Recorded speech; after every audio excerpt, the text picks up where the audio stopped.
اس کی طرح آج بھی کام کی تلاش میں گھر سے نکلا۔ پچھلے 1 ہفتے سے دکان بند کر رکھی تھی کیونکہ کوئی گاہک ہی نہیں آتا تھا۔ پیشے کے اعتبار سے میں ایک درزی ہوں۔ شروع میں تو میرا کام بہت اچھا چل رہا تھا، مگر پھر بڑھتی ہوئی مہنگائی کی وجہ سے گاہکوں نے آنا بند کر دیا اور میری دکان نقصان میں جانے لگی۔ اس لیے مجبور ہو کر میں اب کوئی اور کام تلاش کرنے نکل جاتا۔ کبھی دہاڑی لگ جاتی اور کبھی نہ لگتی۔ ایک دن ایک بنگلے پر کام کا موقع ملا۔ وہ بہت امیر لوگ تھے اور اپنے گھر کے اوپر والے پورشن پر دوبارہ کام کروانا چاہ رہے تھے۔ اس دن ہم کام کر رہے تھے کہ اچانک نیچے سے شور اور ہنگامے کی آواز سنائی دی۔ میں نے نیچے دیکھا تو صاحب کی بیوی زور زور سے چلا رہی تھی۔ اس کے ہاتھ میں ایک سوٹ تھا اور وہ ملازم پر برس رہی تھی کہ میرا اتنا مہنگا سوٹ تھا، تم نے کسی اناڑی درزی سے سلوا دیا ہے، اس نے میرا سوٹ خراب کر دیا ہے، اب شام کو میں کیا پہن کر دعوت میں جاؤں گی، جاؤ اسے ٹھیک کروا کر لاؤ۔ مالکن نے سوٹ زور سے زمین پر پھینکا۔ بیچارہ ملازم چپ چاپ ڈانٹ سن رہا تھا۔ اس نے سوٹ اٹھایا اور چلا گیا۔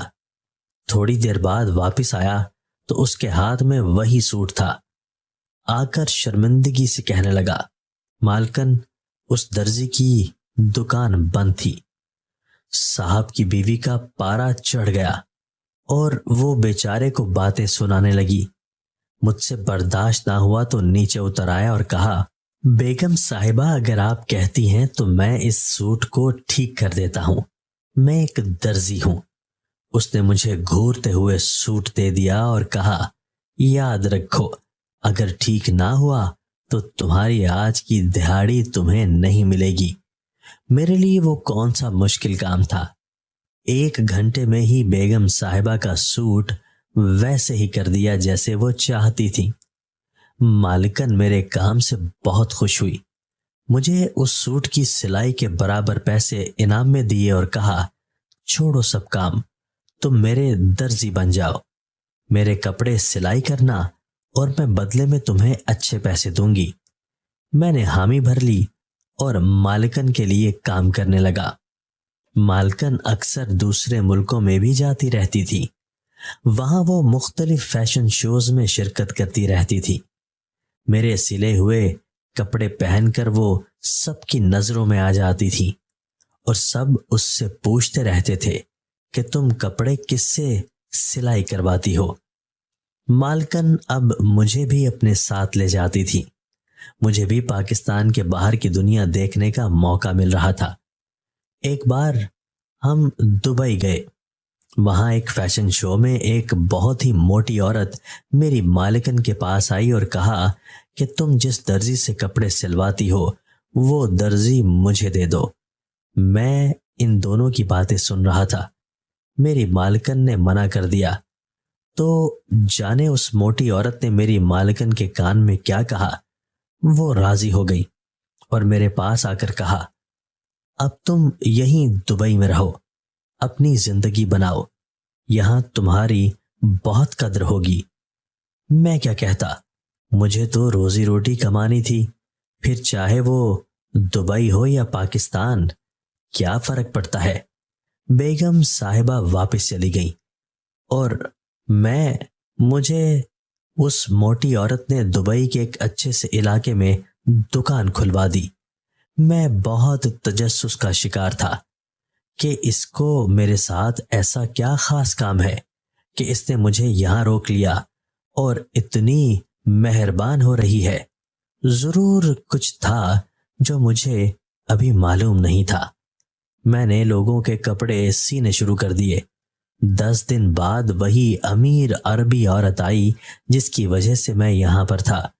اس نے آتے ہی ایک بیش قیمت کپڑا میرے سامنے رکھا۔ وہ کپڑا بہت مہنگا تھا۔ مجھے کہنے لگی، شام تک یہ سوٹ مجھے سلائی کر کے خود دینے آنا۔ کپڑے سلائی کروانے سے پہلے ہی اس نے مجھے اچھی خاصی رقم سلائی کے عوض میں دی۔ میں نے شام تک اس کا سوٹ سلائی کیا اور اسے دینے چلا گیا۔ اگلے دن وہ پھر سے آئی اور ایک اور مہنگا سوٹ شام تک سلائی کرنے کا کہا۔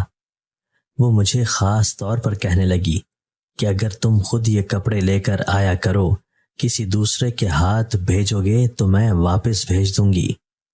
اس لیے میں اس دن بھی اس کو کپڑے دینے گیا اور یہ دیکھ کر دنگ رہ گیا کہ اس نے اسی وقت مجھ سے کپڑے لیے اور اندر جا کر پہن لیے، اور کل جو جوڑا میں نے سلائی کر کے دیا تھا اور اس نے صرف آج کے دن ہی پہنا تھا، وہ لا کر باسکٹ میں پھینک دیا۔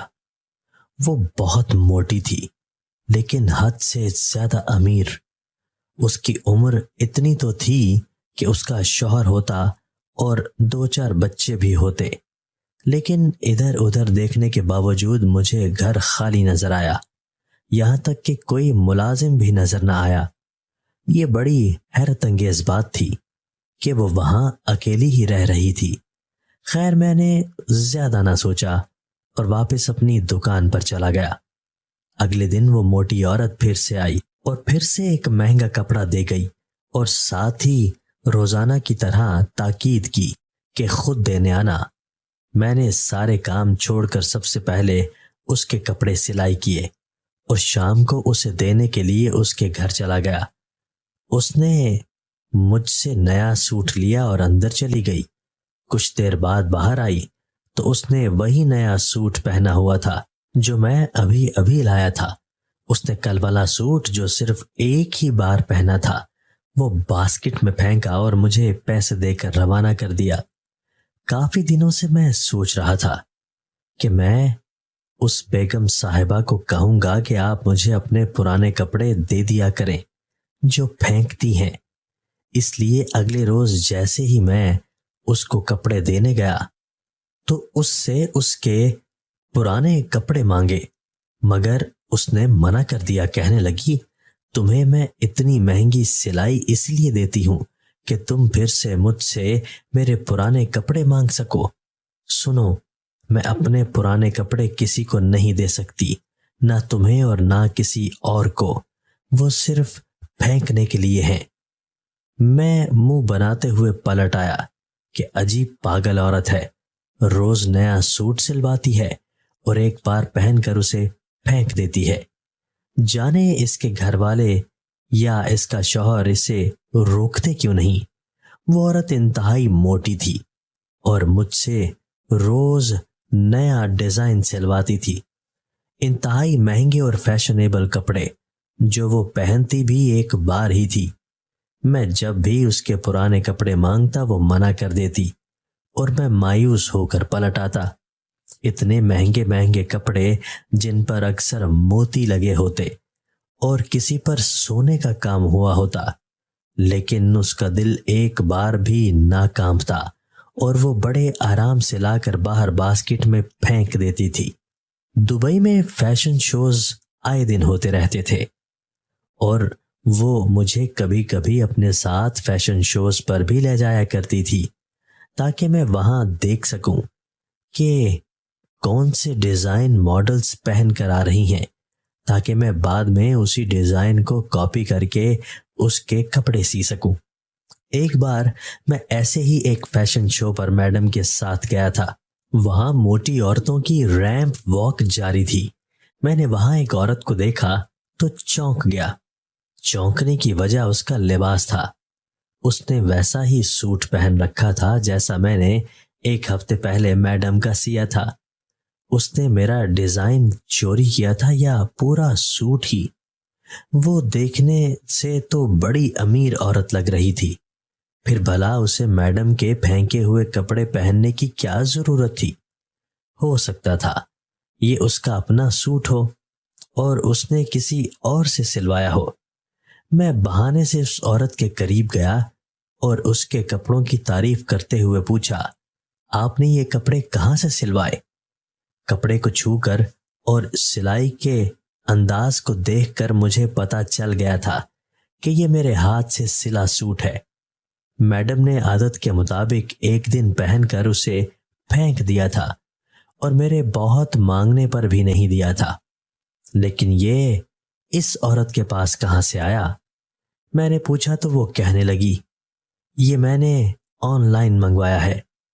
یہ بہت عجیب بات تھی، مجھے کچھ گڑبڑ لگ رہی تھی کہ ایسا کیسے ہو سکتا ہے کہ ایک امیر عورت جو لباس ایک بار پہن کر پھینک دے، وہی لباس دوسری امیر عورت پہن لے۔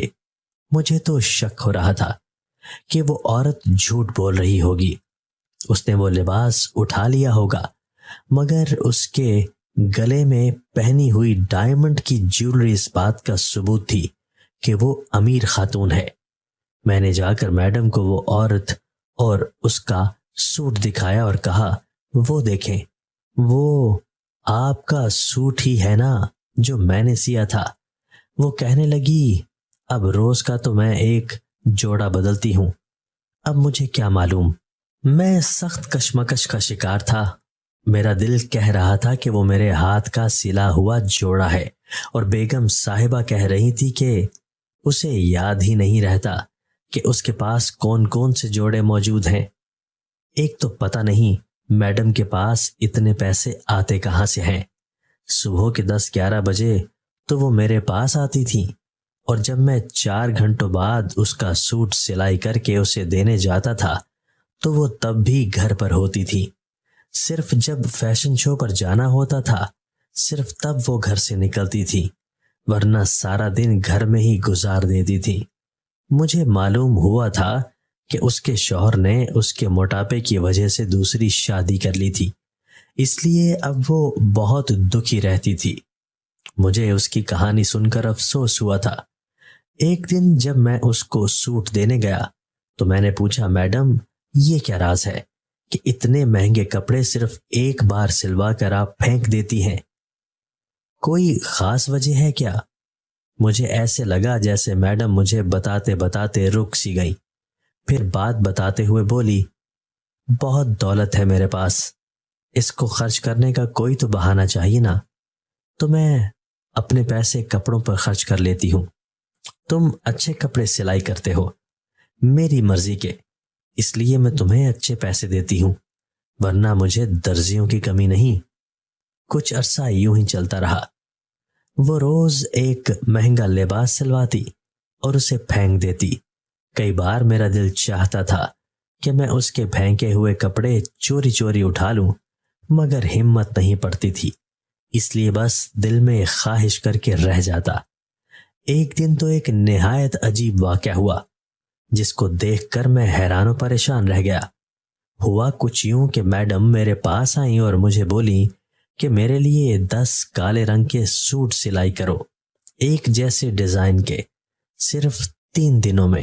میں نے اپنے ساتھ کام کرنے والے لڑکوں کے ساتھ 3 دن لگا کر 10 کالے رنگ کے سوٹ سلائی کیے۔ اس نے ایسا آرڈر کیوں دیا تھا؟ میری سمجھ سے باہر تھا۔ ایک جیسے 10 سوٹ، ایک عقل مند انسان تو ایسا کر کے اپنا نقصان نہیں کر سکتا تھا، مگر میڈم کو پہلے کون سا اپنا نفع و نقصان کی پرواہ تھی جو اب ہوتی۔ میں میڈم کو سلے ہوئے سوٹ دینے گیا تو اس نے ایک نظر بھی ان کپڑوں کی طرف نہ دیکھا۔ میں نے ہمت کر کے پوچھ ہی لیا، ایسا کیوں؟ کہنے لگی، اس لیے کہ میں 3 دن میں یہ 10 جوڑے بدلوں گی۔ یہ 3 دن میرے سوگ کے دن ہیں، تم ان تینوں دنوں میں چھٹیاں کرو میری طرف سے۔ مجھے لگا تھا شاید اس نے اپنی دوستوں کو یہ سوٹ تحفے میں دینے ہوں گے، اس لیے ایک جیسے سلوائے ہیں، مگر یہ سوگ والی بات کہاں سے آ گئی؟ خیر، میں تو ملازم بندہ تھا، اس لیے واپس آ گیا۔ اگلے دن کی بات تھی، میں اپنی دکان پر کام کر رہا تھا کہ اچانک ایک کالے سوٹ میں نظر پڑی۔ لگتا تھا میں 10 کی بجائے 9 سوٹ دے آیا تھا۔ میں نے جلدی سے وہ ایک سوٹ شاپر میں ڈالا اور میڈم کے گھر چلا گیا۔ میڈم کو سوٹ دے کر میں واپس جانے لگا تاکہ میری نظر باسکٹ پر پڑی۔ وہ کپڑوں سے بھری ہوئی تھی، شاید میڈم اسے اب کہیں پھینک دیتی۔ میڈم اندر چلی گئی تو میں واپس جاتے ہوئے جلدی سے باسکٹ کے پاس رکا اور 3-4 جوڑے جلدی سے اٹھا کر اپنے شاپر میں ڈال لیے۔ میں نے سوچا تھا کہ میں یہ کپڑے اپنی بیوی کے سائز کے کر کے اسے گفٹ کر دوں گا، لیکن جیسے ہی میں نے اپنی دکان پر جا کر ان کپڑوں کو کھول کر دیکھا تو قدموں تلے سے زمین کھسک گئی۔ ان کپڑوں کے اندر سے بال نکلے تھے۔ اس کے ساتھ ہی یہ دیکھ کر بھی میں دنگ رہ گیا تھا کہ ان کپڑوں کے کناروں کو کینچی سے کاٹا گیا تھا۔ میں تو یہ دیکھ کر ڈر گیا کہ یہ کیا معاملہ ہے؟ کیا میڈم اپنے سبھی کپڑوں کے ساتھ ایسا ہی کرتی؟ اس سے اچھا تو کسی ضرورت مند کو دے دیتی۔ چونکہ میڈم کافی موٹی تھی اور میری بیوی پتلی، اس لیے میں نے کاٹ چھانٹ اپنی بیوی کے لیے بہت اچھا اور زبردست سوٹ بنا لیا۔ کپڑوں سے بال نکالنے کا مطلب ہمارے ملک میں تو یہی سمجھا جاتا تھا کہ ان کپڑوں پر جادو کیا جاتا ہو۔ وہ بالوں والا سوٹ میں نے ایسے ہی پھینک دیا تھا۔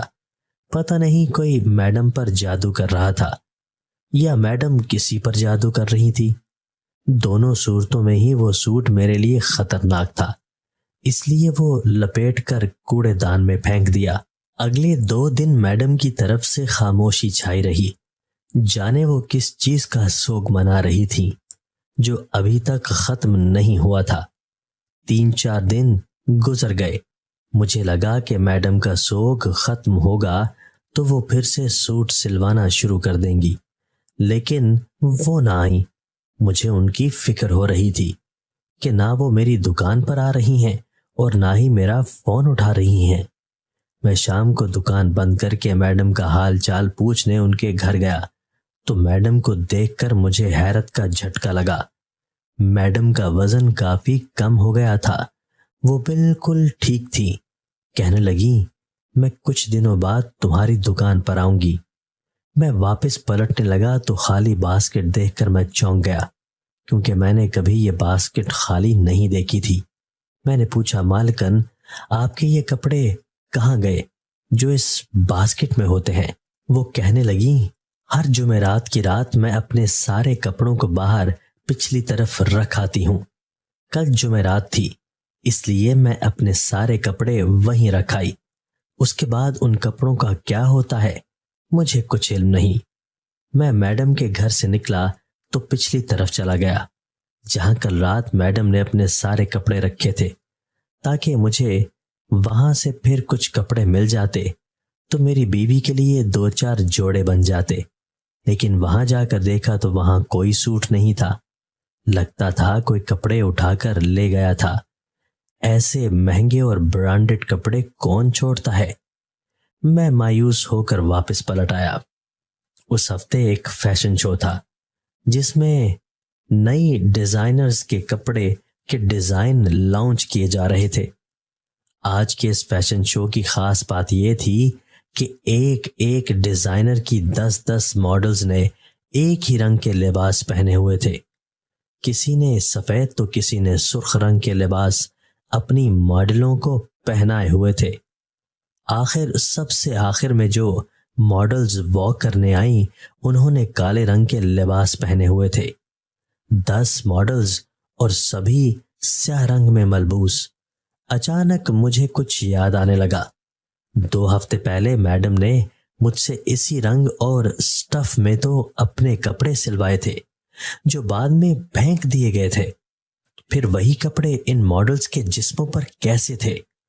میں حیران رہ گیا تھا، اور سب سے بڑی حیرت کی بات یہ تھی کہ شو ٹاپر بھی انہی لڑکیوں میں سے ایک تھی جس نے میرے سلے ہوئے کپڑے پہن رکھے تھے۔